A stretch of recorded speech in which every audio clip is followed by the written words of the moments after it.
ಇದನ್ನ ನಾವು ಯಾವ ರೀತಿಯಾಗಿ ಕ್ರಮಗಳು ತಗೊಳ್ಬೇಕು ಅದ್ರ ಬಗ್ಗೆ ಈಗ ನಾವು ಏನ್ ಮಾಡೋದಕ್ಕೆ ಯೋಚನೆ ಮಾಡಿದ್ವಿ ಅಂತ ಹೇಳಿದ್ರೆ ಪ್ರತಿಯೊಂದು ಜಿಲ್ಲೆಯಲ್ಲಿ ಇದಕ್ಕೇನೆ ಒಂದು ಪ್ರತ್ಯೇಕ ಒಂದು ನೋಡಲ್ ಆಫೀಸರ್ ಅನ್ನ ಹಾಕಿ ಈಗ ಯಾವ್ಯಾವ ಆಸ್ಪತ್ರೆ ಕೆಲವು ಆಸ್ಪತ್ರೆಗಳಲ್ಲಿ ಮಾನ್ಯ ಸಭಾಪತಿಗಳೇ ಅಲ್ಲಿ ನಾವು ಈಗ ಡೇಟಾ ಸ್ಟಡಿ ಮಾಡಿದಾಗ ಕೆಲವು ಆಸ್ಪತ್ರೆಗಳಲ್ಲಿ ಈ ಹೆಚ್ಚು ಗಂಡು ಮಕ್ಕಳು ಹುಟ್ಟುವಂತ ಆಸ್ಪತ್ರೆಗಳಿದೆ.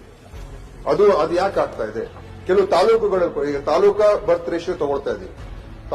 ಕೆಲವು ತಾಲೂಕುಗಳು ಚೆನ್ನಾಗಿದೆ, ಕೆಲವು ತಾಲೂಕುಗಳು ಸರಿ ಇಲ್ಲ. ಸೊ ಅಲ್ಲಿ ನಾವು ಫೋಕಸ್ಡ್ ಆಗಿ ಅಲ್ಲಿ ಯಾಕೆ ಆಗ್ತಾ ಇದೆ ಅಂತ ಒಂದ್ ಕಡೆ ಸಾಮಾಜಿಕವಾದಂತ ಅವ್ರಿಗೊಂದು ಜಾಗೃತಿ ಮೂಡಿಸುವಂತ ಕೆಲಸನೂ ಮಾಡಬೇಕು. ಕಾನೂನು ಅಡಿಯಲ್ಲಿ ಏನೇನು ಕ್ರಮಗಳು ತಗೊಳ್ತಕ್ಕಂಥ ಅದನ್ನು ಕೂಡ ಮಾಡಬೇಕು. ಮತ್ತೆ ಎಲ್ಲ ಆಗ್ತಾ ಇದೆ, ಅಲ್ಲಿ ಯಾಕೆ ಮಾಡಿಸ್ತಾ ಇದ್ದಾರೆ ಅಂತ ಅದನ್ನು ಕೂಡ ಪತ್ತೆ ಹಚ್ಚಿ ಸ್ವಲ್ಪ ನಾವು ಇನ್ನೂ ಕಟ್ಟುನಿಟ್ಟ ಕ್ರಮ ತಗೊಳ್ಬೇಕು. ಈಗಾಗಲೇ ನಾವು ಕಾನೂನು ಅಡಿಯಲ್ಲಿ ಸ್ವಲ್ಪ ಬೇರೆ ಬೇರೆ ರೀತಿಯ ಕ್ರಮಗಳು ತಗೊಂಡಿದ್ದೇವೆ. ಇದಕ್ಕೆ ಈ ಗುಪ್ತಾಚರಣೆಯನ್ನು ಕೂಡ ನಡೆಸಿದ್ದೇವೆ. ಸುಮಾರು ಕಡೆ ನಾವು ಕಳೆದ 2 ವರ್ಷದಲ್ಲಿ 7 ಕಡೆ ಈ ಡಿಕಾಯ್ ಆಪರೇಷನ್ಸ್ ಎಲ್ಲ ಮಾಡಿಸಿ ಅಲ್ಲೆಲ್ಲ ಪತ್ತೆ ಹಚ್ಚುವಂತ ಕೆಲಸ ಮಾಡಿದ್ದೇವೆ. ನಮ್ಮ ಅಧಿಕಾರಿ ಕೂಡ ಹಿಡಿದಿದ್ದೇವೆ. ಆಸ್ಪತ್ರೆ ಮೇಲೆ ಪ್ರಕರಣಗಳು ದಾಖಲೆ ಮಾಡಿದ್ದೇವೆ. ಇದೆಲ್ಲ ಮಾಡ್ತಾ ಇದೀವಿ.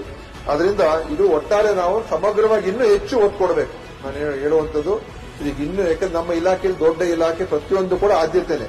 ಆದ್ರೆ ಇದನ್ನು ಕೂಡ ಅಷ್ಟೇ ಒಂದು ಆದ್ಯತೆ ಮೇಲೆ ತೆಗೆದುಕೊಂಡು ಅದಕ್ಕೆ ನಾವು ಹೇಳ್ತಾ ಇರುವಂತ ಇದಕ್ಕೆ ಪ್ರತ್ಯೇಕವಾಗಿ ಪ್ರತಿ ಜಿಲ್ಲೆಗೆ ನೋಡಲ್ ಆಫೀಸರ್ ಮಾಡಿ ಬರ್ತ್ ರೇಷಿಯೋ ಎಷ್ಟು ಬರ್ತಾ ಇದೆ, ಯಾವ ತಾಲೂಕಲ್ಲಿ ಹೆಚ್ಚು ಏನಾಗ್ತಾ ಇದೆ, ಯಾವ ಆಸ್ಪತ್ರೆಗಳಲ್ಲಿ ಏನಾಗ್ತಾ ಇದೆ ಎಲ್ಲವನ್ನೂ ಕೂಡ ತಿಳ್ಕೊಂಡು ಯಾವ ರೀತಿ ಕ್ರಮ ತಗೊಳ್ತಕ್ಕಂಥದಕ್ಕೆ ನಾವು ಒಂದು ತೀರ್ಮಾನ ಮಾಡೋದಕ್ಕೆ ನಾವು ಆ ಹಂತದಲ್ಲಿ ಇದ್ದೇವೆ ಮಾನ್ಯ ಸಭಾಪತಿಗಳು.